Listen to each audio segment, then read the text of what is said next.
2025 లేదా 26లో డిగ్రీ లేదా బీటెక్ చదివారా? సాఫ్ట్‌వేర్ జాబ్ కోసం ఎదురు చూస్తున్నారా? అయితే కోడ్ జ్ఞాన్ 100 డేస్ కోర్సులో చేరండి, జాబ్ సాధించండి. పైథాన్ డెవలపర్స్ ఎవరైతే ఉంటారో వాళ్ళందరూ ఏ ఫీల్డ్‌లో ఫిట్ అవుతారా? అసలు సెటిల్ అవ్వగలరు అని అనుకోవచ్చు అంటారా అసలు? అంటే ఏఐకి పైథాన్ అన్నది బేస్ అండి. అట్లా అని చెప్పి పైథాన్ నేర్చుకున్న ప్రతి ఒక్కళ్ళు ఏఐ దాంట్లో ఫిట్ అవుతారా అంటే no. Direct answer is no.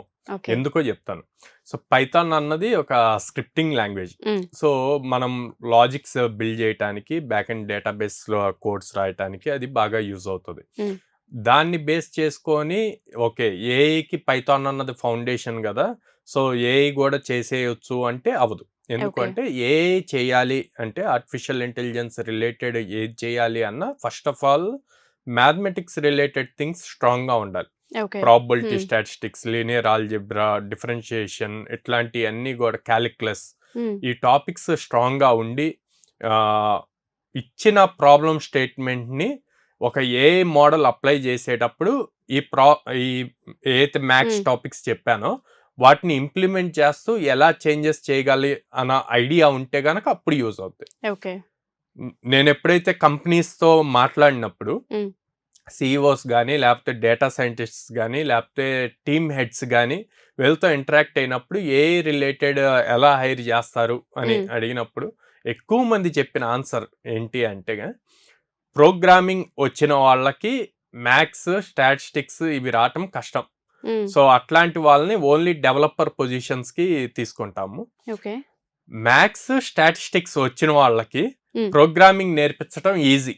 Okay. So అవసరమైతే ఇందులో స్ట్రాంగ్ గా ఉంటే వాళ్ళని తీసుకొని ఎలా ప్రోగ్రామింగ్ చేయాలి అన్నది నేర్పిస్తాము ట్రైన్ చేసుకోవచ్చు. With in the company trainings లో అన్న ఆన్సర్ వచ్చింది. సో అందుకే ఇప్పుడు మీరు అడిగిన దానికి పైథాన్ వచ్చి ఉంటే గనక డైరెక్ట్ గా నాకు పైథాన్ వచ్చు కాబట్టి నేను ఏఐ డెవలపర్ అవ్వచ్చు అనుకుంటే గనక అంత ఫులిష్నెస్ ఇంకోటి ఉండదు అనమాట. So okay. వీళ్ళు ఏం చేయాలి, ప్రాపర్గా వాటి లైబ్రరీస్, ప్యాకేజెస్ ఎలా యూజ్ చేయాలో తెలియాలి. అవి యూజ్ చేసేటప్పుడు ఈ కాన్సెప్ట్స్ నేను ఇందాక చెప్పినట్టు మళ్ళీ చెప్తున్నాను, probability statistics, calculus, differentiation, linear algebra ఈ టాపిక్స్ గనక ప్రాపర్గా ఎలాంటి ఫార్ములాస్ ఎక్కడ అప్లై చేయొచ్చు అన్నది గనక ఒక ఐడియా ఉంటే ఈజీగా మీరు అన్నట్టు పైథాన్తో ఏఐకి బిల్డ్ అవ్వచ్చు. ఇవి రాకుండా ఓన్లీ పైథాన్తో ఏఐ సైడ్ షిఫ్ట్ అవ్వడం కష్టం అనమాట. ఓకే. సో ఈ ప్రాసెస్లో చాలా మంది అడిగేది ఏంటంటే మేము పైథాన్ మీద ఒక 4 months కోర్స్ చేస్తున్నాము, కొంత గ్రిప్ ఉంది. సో నెక్స్ట్ ఏఐ ఫీల్డ్లోకి వెళ్ళే ప్రాసెస్లో అంటే ఆ టైంని ఎలా ఇన్వెస్ట్ చేయాలి, ఎక్కడ నేర్చుకోవాలి కోర్సెస్, ఎగ్జాక్ట్గా ఏం నేర్చుకుంటే మాకు బెనిఫిట్ ఉండే అవకాశం ఉంటుంది, మార్కెట్లో ఎంతవరకు డిమాండ్ ఉంది దీనికి అని అడుగుతుంటారు. ఎగ్జాక్ట్గా మనం ఏం చెప్పొచ్చు సార్ వీళ్ళకి? ఏఐ యూజ్ చేసేవాళ్ళు 100% ఉంటే అందులో దాన్ని ప్రాపర్ గా యూజ్ చేయటం వచ్చిన వాళ్ళు 1% ఉన్నారండి. ఓకే, అందరూ చాట్ జీపీటీలో ప్రాంప్ట్ వేయటము, క్లాడ్ లో ప్రాంప్ట్ ఇస్తే అయిపోయింది అనుకుంటున్నారు. అట్లా కాదు. ఓకే అందరూ అది ఇస్తారు, అది అంటే అది యూజర్స్. మనం డెవలపర్స్ అవ్వాలి అనుకుంటున్నాం. డెవలపర్స్ అవ్వాలి అనుకున్నప్పుడు వాటిని ఎలా బిల్డ్ చేయాలి అన్నది తెలియాలి. సో ఎగ్జాక్ట్ గా ఏం చేయాలి అంటే గనక పైథాన్ 4 months కోర్స్ కంప్లీట్ చేశారు, ఇప్పుడు ఏఐ సైడ్ వెళ్ళాలి అనుకుంటున్నారు అంటే మీరు పైథాన్ కోర్స్ చేసేటప్పుడు మీరు కొన్ని చెక్ పాయింట్స్ చెక్ చేసుకోవాలి. ఓకే, డేటాబేస్ యాక్సెస్ చేయటం వచ్చిందా మీరు నేర్చుకున్న కోర్సులో. నెక్స్ట్ ఏపీఐస్ రాయటం వచ్చా, రెస్ట్ ఏపీఐస్ అని చెప్పి ఉంటాయి. ఫ్లాస్క్ కానీ ఫాస్ట్ ఏపీఐస్ కానీ యూజ్ చేయటం వచ్చా, ఫ్రేమ్వర్క్స్. సో ఇవి వచ్చాక దీనికి next level first data analysis, pandas, NumPy, Matplotlib ఇవి యూజ్ చేయగలమా, ఆ ప్యాకేజెస్ యూజ్ చేసి డేటాని అనాలిసిస్ చేయగలమా. ఓకే, అక్కడి నుంచి స్టాటిస్టిక్స్ అప్లై చేయడానికి ఎంతవరకు స్కిల్ ఉంది. స్టాటిస్టిక్స్ తర్వాత మెషిన్ లెర్నింగ్, మెషిన్ లెర్నింగ్ నుంచి ఏఐకి ఎలా కన్వర్ట్ అవ్వాలి. సో ఏఐ ప్యాకేజెస్ ఏం నేర్చుకుంటాం.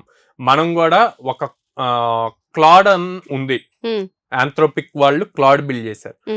క్లాడ్ లో ఏజెంట్ కి స్కిల్స్ బిల్డ్ చేయాలి. సో ఒక ఏజెంట్ ని బిల్డ్ చేసుకుంటామండి.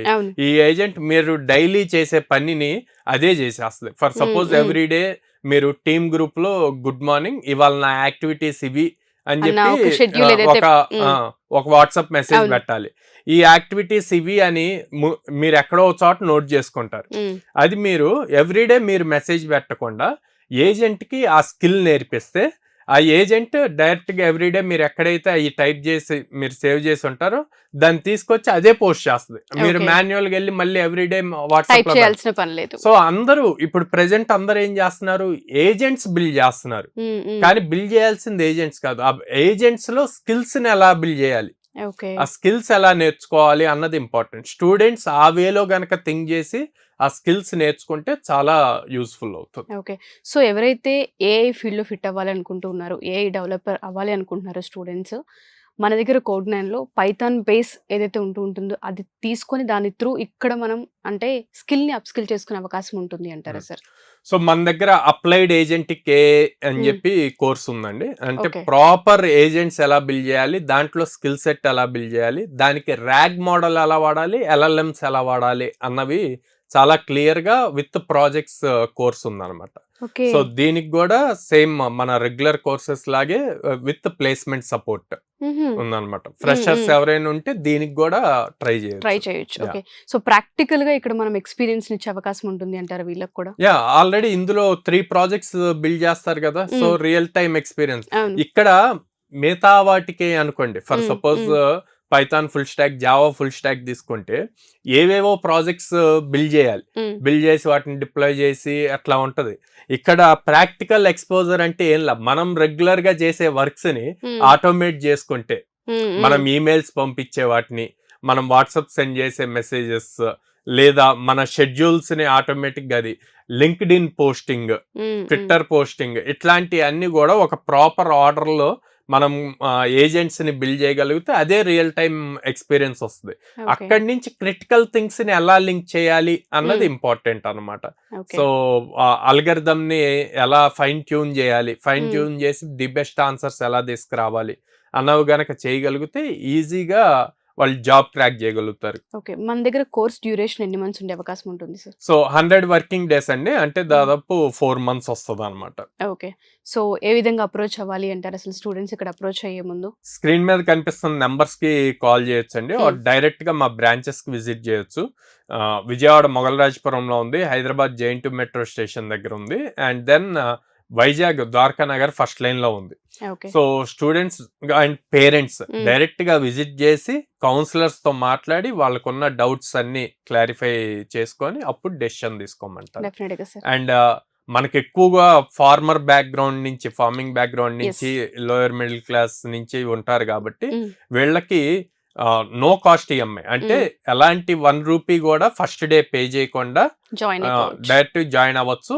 ఆ ఫీజుని ఏదైతే 50,000 రూపీస్ ఫీజు ఉందో దాన్ని వాళ్ళు 6 months కానీ 8 months కానీ 10 months కానీ ఈఎంఐ లో పే చేసుకోవచ్చు అనమాట. అంత డ్యూరేషన్ ఉంది పే చేసుకోవడానికి, స్కోప్ మనం అవును, ఇచ్చేసాము. అవును. ఓకే. సో ఎవరైనా సరే ఇమీడియట్ గా కోర్స్ నేర్చుకోవాలనుకుంటే ఫస్ట్ సో ఆలోచించుకుని వచ్చి జాయిన్ అవ్వడం. మనీ కావాలి, స్టార్టింగ్ పే చేయాలి అన్న థాట్ లేకుండా ఈ ఈఎంఐ ఆప్షన్ తీసుకొని ఫస్ట్ డే ఏం పే చేయకుండా 0 డౌన్ పేమెంట్ కాబట్టి వాళ్ళు స్టార్ట్ చేయొచ్చు.